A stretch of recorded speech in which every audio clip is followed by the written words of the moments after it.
What's up guys, Dion here with Freak Show Freakout. I just watched the conclusion to American Horror Story Freak Show's Halloween special, Edward Mordrake Part 2. If you guys watched my last review, I did enjoy Part 1, although the ending kind of left me because it was kind of like a anticlimactic ending. However, they did save the special with Part 2. So this was an episode filled with backstory after backstory after backstory.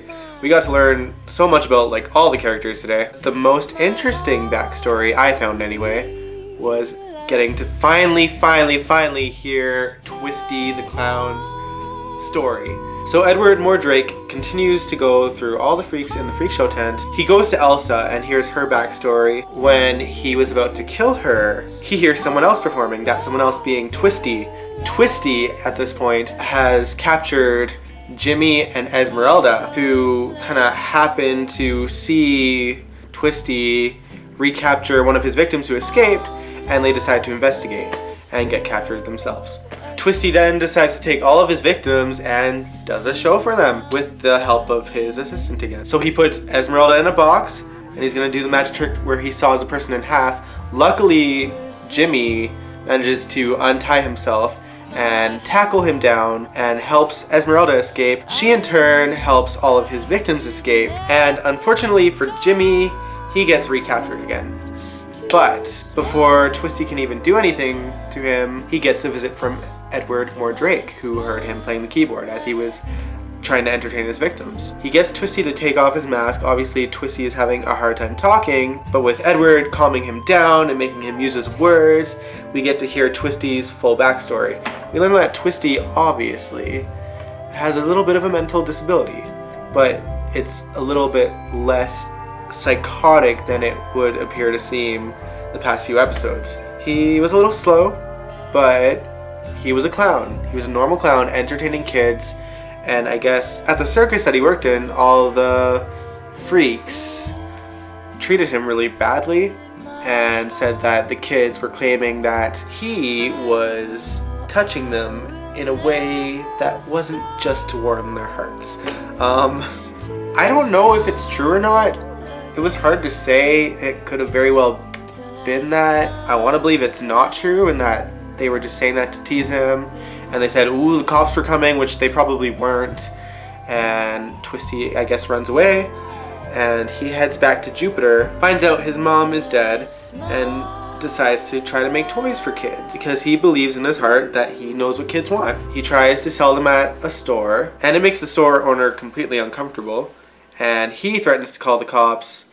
And he's like, oh, you're one of those clowns that's twisted and likes to touch children, and that also rubs him the wrong way. It makes him very emotional, and he decides that he wants to kill himself. So he puts a gun to his face, shoots himself, and that's how his mouth got removed, and that's why he wears that mask. At this point, Twisty becomes very, very mentally ill, and his sort of views on how to make kids happy turns from like a usual clown thing to a psychotic, I know what these kids want, and what they want is for their parents to be nice, so I'm gonna kill the people that weren't nice to them, in his head anyway. He's gonna be their new parent and give them candy and toys and entertain them, and he's gonna get them a cool babysitter, so he stabs that guy who was the girl that was captured, boyfriend I guess, takes her back, and then kidnaps the other guy. I don't remember how that exactly went.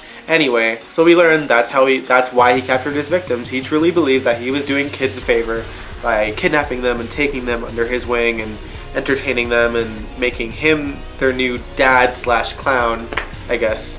Unfortunately, it was that train of thinking that gets him killed by Edward Mordrake. So they return to the circus tent. Elsa's obviously questioning, like, where the hell were you? And all of a sudden, all these people show up at the tent. Just all the townies. And while Elsa's thinking, oh great, they're here to run us out finally, they're actually coming to come see Jimmy and thank him for saving their kids and saving everyone's lives. They're thanking Jimmy, they're shaking his hand, they're not scared of his claw hands anymore, and It's like this beautiful, beautiful ending, and they're welcoming the freaks with open arms. Elsa invites them to the show, and they all buy tickets, and it's a sold-out show, which is awesome for them. My favorite part was that Strongman's there watching in the distance as Jimmy and all the other freaks are being welcomed with open arms. He was probably pissed about it, but whatever. Screw you. I just really like that ending. What happens at the very end, spoiled rich kid, who I really don't know his name, I really should look that up, returns to his house and sees the nanny, and she's like, oh, you're not gonna kill me, I know you got that knife and that costume, it's not Halloween anymore, blah blah blah. And of course he decides to slice Nanny LaBelle's neck. Rest in peace, Patti LaBelle. I don't know how to feel about that. Like, based on the season so far, I don't think she'll be coming back. Which sucks. I really wanted to hear her sing, but what can I say? So it looks like Spoiled Rich Kid is going to carry on Twisty's legacy. It'll be interesting to see how the rest of the season plays out. I don't really know what's going to happen next. I did watch the previews. They look good. We'll have to find out. This episode, however, gets my first of the season 5 out of 5 scary clown heads. I loved it.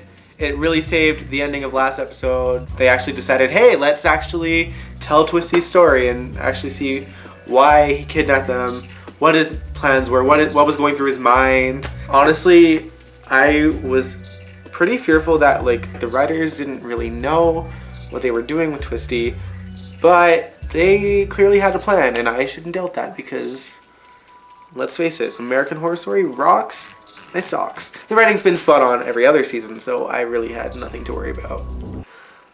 Yeah. I don't have much to say. Great episode. Great episode. I loved it. Beginning to end. Yeah. That's all I gotta say. Until next time. See you guys later.